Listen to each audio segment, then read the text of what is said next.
पंढरपुरात श्री विठ्ठल मंदिर परिसरापासून अगदी 1 किलोमीटर अंतरावरती आम्ही घेऊन आलो आहोत सागर डेव्हलपर्स निर्मित श्री दत्तनगरी रहिवासी येलो झोन ओपन प्लॉटचा भव्य प्रकल्प। साईटचा पत्ता सांगोला रस्ता शनेश्वर मंदिराच्या समोर, गुरुदेव नगर नजीक, सांगोला रस्त्यापासून अगदी 200 मीटर अंतरावर। श्री दत्तनगरी मध्ये आपणास उपलब्ध आहेत 50 फुटी डीपी रोड लगत 20 फूट अंतर्गत रोड, रस्त्याच्या दोन्ही बाजूला झाडं, स्ट्रीट लाईटची सोय, नगरपालिकेचं पाणी कनेक्शन, सिमेंट कंपाऊंड युक्त क्षेत्र, बसण्यासाठी बेंच, सर्व सुविधांनी परिपूर्ण असलेल्या श्री दत्तनगरी या आमच्या प्रकल्पामध्ये आपल्या हक्काच्या घरासाठी प्लॉट बुकिंग करण्यासाठी आजच संपर्क करा।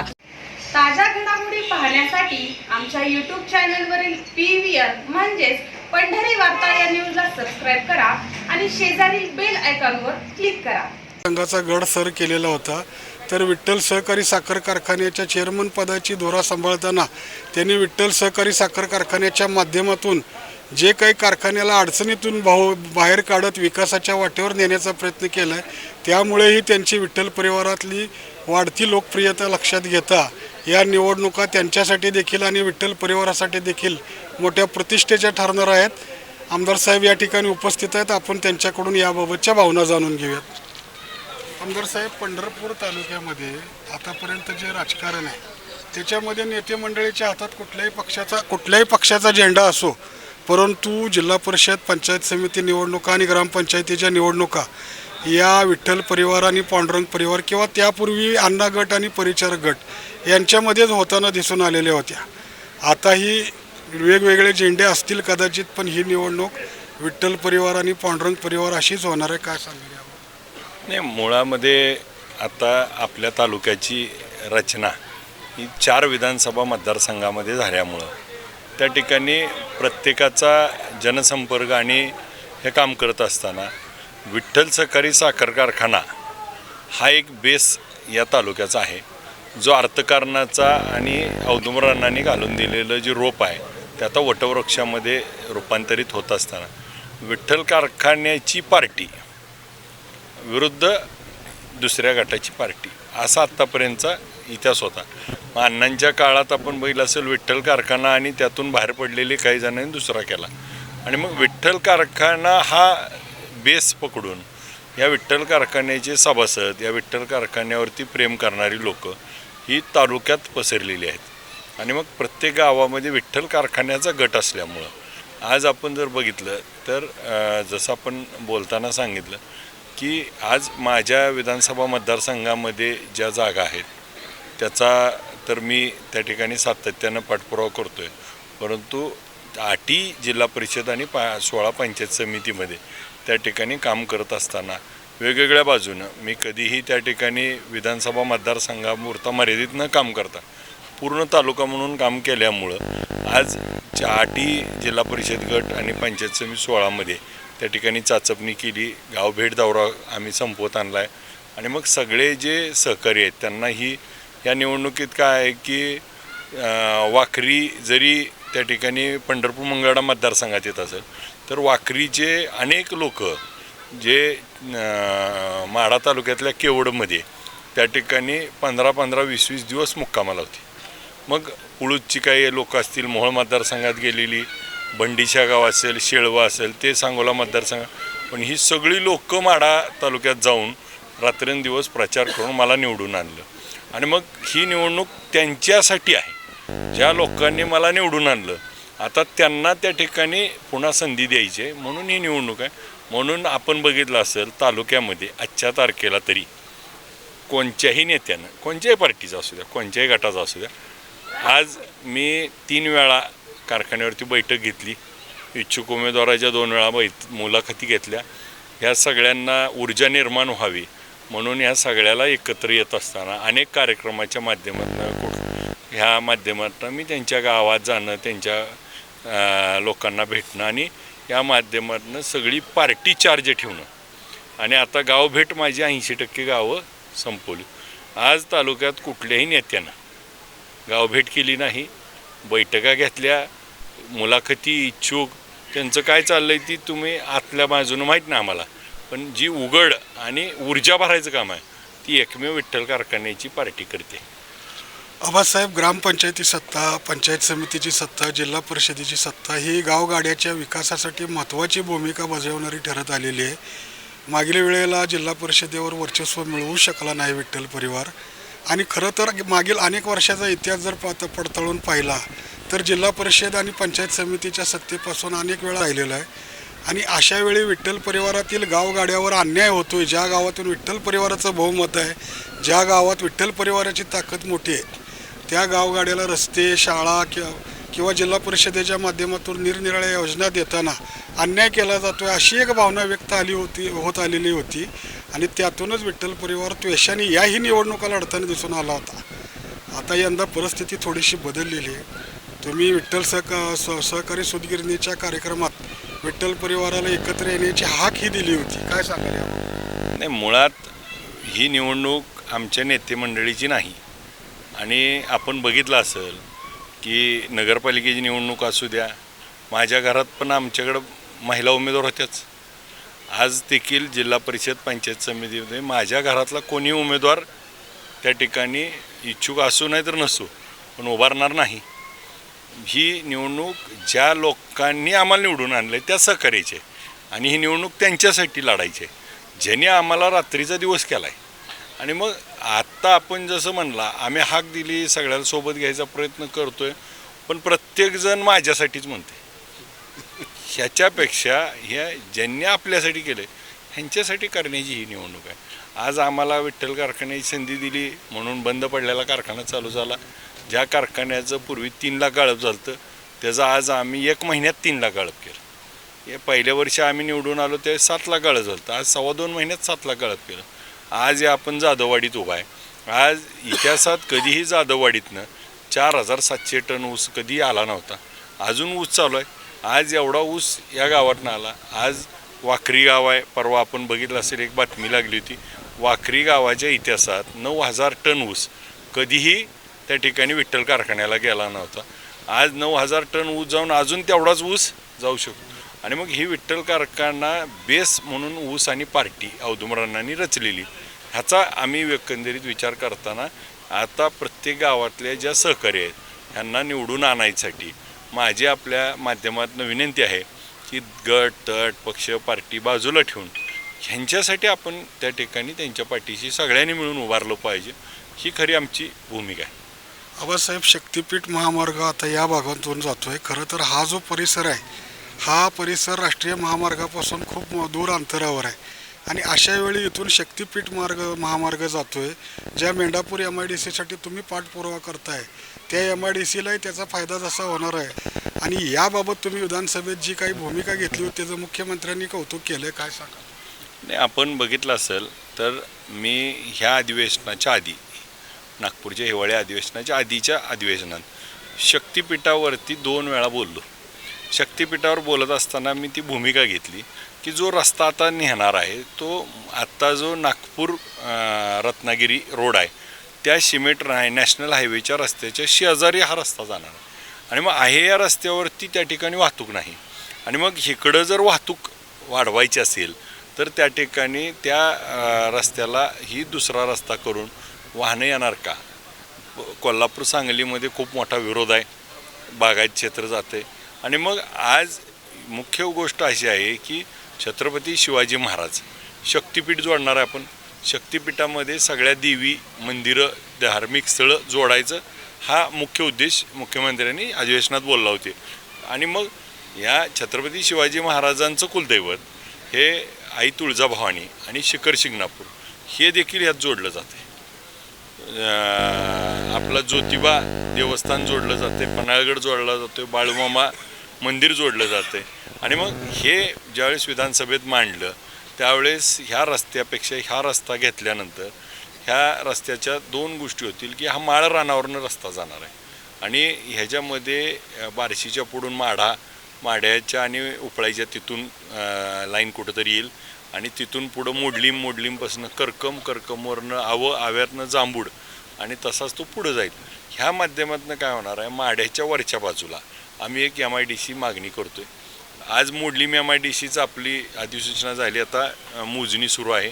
आणि मेंढापूरची MIDC खारतवाडी मेंढापूर ह्या 3 MIDC ह्या शक्तीपीठ रोडला येतील. ह्याचा असा फायदा होईल की उद्योग येताना हे हायवेच्या शेजारी येतात, हे उद्योग इथे येतील, इथं आपल्या भागातल्या मुलांना उद्योग टाकता येतील, रोजगार निर्मिती होईल, कुणाला काम मिळेल. आणि मग ह्या शक्तीपीठाचा मुख्य उद्देश जो या भागाचा अनकनेक्टेड एरिया आहे तो कनेक्ट होईल, अनडेव्हलप एरिया डेव्हलप होईल. आणि मग जिथं आपल्याला सुधारलेला भाग आहे त्याच्यापेक्षा जो असुधारलेला भाग आहे त्याला सुधारलं पाहिजे. म्हणून हा शक्तीपीठ 300 किलोमीटरची लाईन मुख्यमंत्री महोदयांनी बदलली.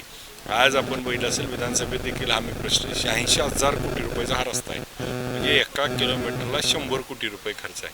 आपल्या मतदारसंघातनं म्हणजे माढा तालुक्यातनं, पंढरपूर तालुक्यातनं, माळशिरस तालुक्यातली जी माझ्या मतदारसंघात गाव ह्या तिन्ही तालुक्यातनं हा रस्ता जातोय.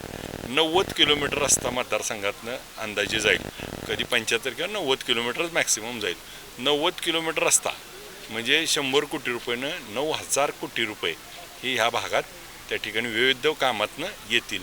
आजही काय होणार आहे, मुरुम रस्ता, जमिनीचे पैसे, झाडाचे पैसे, ह्यातनं इथंच पैसे येणार तालुक्यात ह्या मतदारसंघात. आणि मग हा सर्वांगीण विकास हा ह्या बाजूचा होईल. इथं आपल्या इथं करकम इथं एक्झिट एंट्री पॉईंट आहे. मग त्या एक्झिट एंट्री पॉईंटला आम्ही त्या ठिकाणी त्यांना अधिकाऱ्यांना सुचवलं आहे, मुख्यमंत्र्याला सुचवलं आहे की हायवेला जर अपघात झाला तर उद्या त्याला उपचार मिळावा म्हणून करकममध्ये 200 बेडचं त्या ठिकाणी ट्रामा केअर सेंटर आपण त्यामध्ये प्रस्तावित केले.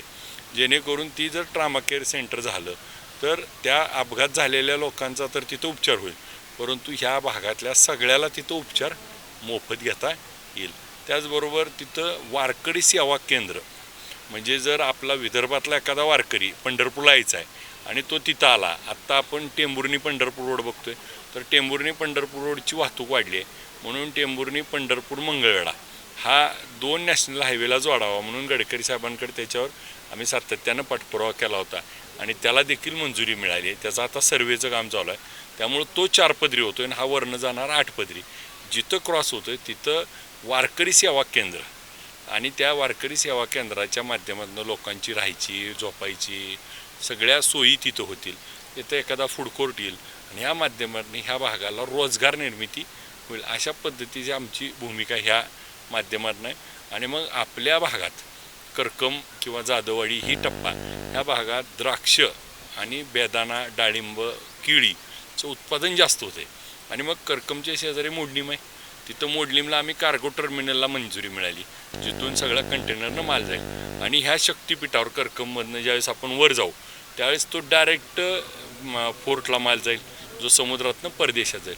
आपल्या शेतकऱ्याचा माल जाण्यासाठी ज्याला आपल्याला 20 तास 30 तास लागणार तो आता 10-12 तासात जाईल. त्यामुळं अजून चांगला ताजा माल राहील आणि आमच्या शेतकऱ्याला दर मिळेल. हा देखील इथल्या शेतीमालाला हा त्या ठिकाणी खूप मोठा ह्या शक्तीपीठामुळं फायदा होणार आहे. आणि आपल्या परिसरामध्ये ह्या शक्तीपीठ जाण्यामुळं ह्या सगळ्या भागाची त्या ठिकाणी उन्नती होईल. आणि या माध्यमातून मुख्यमंत्री महोदयांनी स्वतः आपण बघितलं असेल की अधिवेशनामध्ये ही घोषणा केली आणि घोषणा करत असताना त्यांनी माझं नाव घेऊन देखील त्यात सांगितलं की ह्या सूचना मी मांडल्या होत्या. आणि मला माझ्यासारख्या सामान्य कार्यकर्त्याला हीच संधी ह्या मतदारसंघातल्या लोकांनी दिली. आज आपण बघा एक उदाहरण म्हणून सांगतो, एक रस्ता म्हणजे आयुष्य असतं. पंढरपूर शहराच्या बाहेर येताना तुम्ही आता पंढरपूर शहराचे अनेक प्रश्न अनेक वेळा मांडले. पंढरपूर शहरात दगडी पुलाच्या शेजारी एक पूल झाला, त्या पुलाच्या बाहेर येताना जाताना तो टर्न आहे, त्या टर्नवर 58 अपघात झालेत. 58 अपघात. एक रस्ता वळण घेतल्यानं तो जर रस्ता उजव्या बाजूला 65 एकर सरकारी जागा आहे, डाव्या बाजूला तो सरळ जर जाकात नाक्यावर घेतला असता तर कुणाचा अपघाताने 58 लोकांचे जीव गेले नसते. एक रस्ता सरळ नसल्यामुळं 58 लोकांचे जीव गेले. एक रस्ता जर चुकला तर अख्खी पिढी ना पिढी बरबाद होती. म्हणून तो योग्य ठिकाणी रस्ता यावा ह्यासाठी मी तळमळीनं मांडला आणि ते त्या ठिकाणी स्वीकारलं गेलं. आज मला काही जण मी बातम्या ऐकल्या आपल्या माध्यमातून, आम्ही केला तुम्ही केला माझ्या आमदारांनी केला, त्यांना ती माहिती बी नाही कुठं होणार आहे काय होणार आहे. फक्त काय आहे की लोकांचं लेकरू मांडीवर बसवलं म्हणजे काय स्वतःच होत नाही, अशा पद्धतीची भूमिका घेतात. आबासाहेब, माढा विधानसभा मतदारसंघात निवडणूक लढवताना तुम्ही एक विजन मांडलं होतं. त्या विजनमध्ये करकम ही नगरपंचायत व्हावी आणि त्याचबरोबर या परिसरात पंढरपूरचं धार्मिक महत्त्व लक्षात घेता एक मिनी विमानतळाची देखील संकल्पना मांडली होती. याबाबत काय पाठपुरावा सुरू आहे का? आता आपण जसं करकमच्या बाबतीत प्रश्न मांडला साहेब, करकमच्या बाबतीत सगळी जी कागदोपत्री पूर्तता आहे ही सगळी होऊन आपली अख्खी फाईल सेक्रेटरी थ्रू मंत्र्यांच्या टेबलला आहे. परंतु काय झालं आहे की स्थानिक स्वराज्य संस्थाच्या निवडणुका होईपर्यंत कोणती भौगोलिक रचना बदलू नये असा निवडणूक आयोगाने ह्यांना पत्र दिलेलं होतं. त्यामुळं ह्या निवडणुका झाल्या की करकम, मोडलीम आणि टेंभुर्णी तिन्हीही त्या ठिकाणी नगरपंचायत, त्या ठिकाणी नगरपंचायत होतील, ही ग्रामपंचायतच्या नगरपंचायत. याचबरोबर करकमला अप्पर तहसील ऑफिस त्या ठिकाणी अंतिम टप्प्यात आमचा आला. तिथून सगळा सर्वे गेला आहे, काही त्रुटी होत्या त्या पूर्ण होऊन तिथपर्यंत गेला आहे. त्याला देखील अप्पर तहसील झाल्यामुळं वारी काळामध्ये पंढरपूरच्या तहसीलदारावर खूप लोड असतो आणि मग इकडच्या लोकांची कामं होत नाहीत. म्हणून अप्पर तहसील जर करकमला झालं तर पंढरपूरला जाधववाडी इथून 4 किलोमीटरवर करकमला जाऊन काम करू शकते. तिला पंढरपूरला जायची गरज पडणार नाही. पंढरपूर तहसीलदाराला मुळात देवस्थान असल्यामुळं खूप लोड आहे. त्यामुळं त्यांचा भाग इकडं झाल्यास या भागाचा एक वेगळा त्या ठिकाणी होईल. त्याचबरोबर आपल्या पंढरपूरला 2 सब रजिस्टर ऑफिस आहेत ऑलरेडी, परंतु आपल्या भागातलं एक पंढरपूर तहसीलमध्ये आहे आणि एक मार्केट यार्डात आहे. मागच्या नेतृत्वाने हा का विचार केला नाही प्रश्न आहे की आपल्या ह्या करकम भागातल्या लोकांच्या ज्या खरेदी आहेत त्या पंढरपूरला येऊन करण्यापेक्षा ते जर सब रजिस्टर ऑफिस करकमला असतं तर इथं 4 लोक स्टॅम्प एंटर झाले असते, मदत झाली असती, ह्या बाजूला पण दळणवळण आणि ह्या लोकांची सोय झाली. तर ते सब रजिस्टर ऑफिस आपण तिथं न्यावं अशी देखील आपण प्रस्ताव केला आहे. त्याच्यावर देखील आत्ता आपलं जवळजवळ काम झालं आहे. आपलं म्हणजे पुणे ऑफिसला तो प्रस्ताव गेला आहे आणि मंत्रालयात जाऊन त्याला देखील मान्यता पुढच्या काळात येईल. आज काय आहे की बेसिक ज्या गोष्टी आहेत त्याच्यावरती देखील आम्ही काम करतो आणि मोठ्या लॉंग टर्मच्या गोष्टीवर पण काम करतो. पुढच्या काळात ह्या सगळ्या विषयाला पाठपुराव्याला मात्र मी कुठेही कमी पडणार नाही. आपण बघितलं असेल विधानसभेत सगळ्या प्रश्नावरती बैठका असतील, मीटिंग असेल, त्याच्यावर प्रश्न विचारून त्याचे उत्तर ओळखण्याचं काम करतो. शेवटचा प्रश्न आबासाहेब, विधानसभेत दारुण पराभव झाल्यानंतर रणजित शिंदे यांनी जी बैठक घेतली होती त्या बैठकीत त्यांनी असं म्हटलं होतं की पुढील काळात 42 गावातील जिल्हा परिषद पंचायत समिती निवडणुकात ताकदीने उतरणार आहोत आणि त्यांनी गावभेट दौरे देखील सुरू केलेले आहेत. विधानसभेला त्यांनी महायुतीच्या पक्षाची उमेदवारी घ्यायला नकार दिला होता. आता ते भाजपत आहेत. परिचारक देखील पांडुरंग परिवाराचे नेते भाजपत आहेत. आव्हान वाटत नाही. सगळ्यात महत्त्वाचं साहेब बघा, कालच्या विधानसभेला माझ्यासोबत कोणच नव्हतं. ज्यांनी सावंत आणि शिंदे हे पारंपरिक 30 वर्ष जुनी एकमेकाविरुद्ध लढत होती, ती एकत्र आलती. इथं परिचारक त्यांच्यासोबत प्रणव परिचारक प्रचार करत होते. समाधान काळे तर घसा तुटोस तर बोलत होते. विठ्ठल परिवारातलेच असलेले गणेशदादा मुंबईलाच जाऊ देत नाही म्हणत होते. अनेकांनी त्या ठिकाणी प्रयत्न केला अडवून बघायचा, पण जुळलं नाही. तर जनता सोबत आता ही सगळी एक असतानाच पाडले. आता नवीन कोण आले त्यांच्यात? फक्त काय झालं, ही चित्र बदलले आणि ती चित्र आले त्यांचे. आणि त्यांना तुम्ही जर बघितले असेल, मी बातमी परवा एका केचे म्हणून माळशिर त्यांनी ही दिलं की बाबा ह्यांच्या नेतृत्वाखाली जर निवडणूक लढली तर हरती, म्हणजे मूळ भाजपलाच ही मान्य नाहीत. आता जर त्यांची अवस्था अशी असेल, त्यांच्या नेतृत्वाखाली भाजपलाच मान्य नसेल तर ही निवडणूक जिंकायचा विशेष दुरान्वे नाही. आणि मग विठ्ठल कारखान्याचं काम करत असताना मला संधी मिळाली. विधानसभेला आमदार होण्यापूर्वी माझा तेवढा त्या ठिकाणी जो काही लोकांमधनं काम करायची जी आहे, तो लोकप्रतिनिधी म्हणून जी ह्या सव्वा वर्षामध्ये जी मला काम करता आलं आहे, लोकांचे जास्त अजून जवळ जाता आलं. अनेक प्रश्न त्या ठिकाणी विधानसभेत घेता आले. आमसभा आपण बघितली असतं तर माढा तालुक्यातली आमसभा 11 तास चालली, 12 तास. पंढरपूरची 13 तास. माळशिरसला सभा घेतली. ह्याच्यापूर्वी महाराष्ट्रात किती आमदारांनी घेत होती आणि आपली झाल्यावर सगळे आमदार घ्यायला लागले. आज अनेक विषय त्या ठिकाणी तुम्हाला एक उदाहरण सांगतो की आपल्या महाई सेवा केंद्राची पंढरपूर पंचायत समितीमध्ये मी बैठक घेतली. तर तिथली लोक मला भेटल्यानंतर सांगायला आली, साहेब 288 आमदारात एकाही आमदारानं महाई सेवा केंद्राची कधी बैठक घेतली नाही. मग ही बैठक घेऊन जी ही सेवा केंद्रा माध्यमातून जे आमचे फार्मर आय डी काढायचे, शेतकऱ्याला जी मदत पोहोचेल त्या लोकांना प्रोत्साहन दिलं पाहिजे. त्यांची अडचण समजून अनेक बैठकामधनं अनेक तोडगे निघाले आणि अनेक मार्ग त्या ठिकाणी निघतात. म्हणून खऱ्या अर्थानं लोकाभिमुख काम केल्यामुळं मला आता ह्या निवडणुकीत मागच्या निवडणुकीपेक्षा 25% लोक ही त्या ठिकाणी वाढलीत असं माझं स्वतःचं त्या ठिकाणी मत आहे. आणि ह्या निवडणुकीत त्याचा रिझल्टमध्ये आपल्याला दिसेल की आमदार नसताना लोकांनी प्रेम दिलं आहे. आता आमदार झाल्यावर तर मी एक दिवस बी सुट्टी घेतली ना, रोज काम करतो. त्यामुळे अधिक होत चाललं आहे. त्यामुळं कोण कुठल्या पक्षात गेले आणि कोण कुठं गेलं आहे ही बघायचं काही कारण नाही.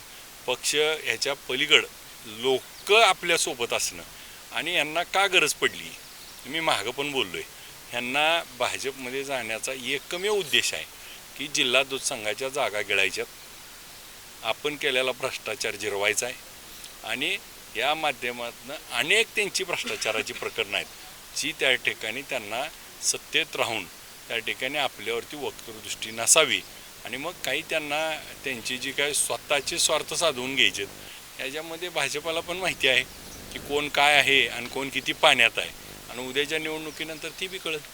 धन्यवाद.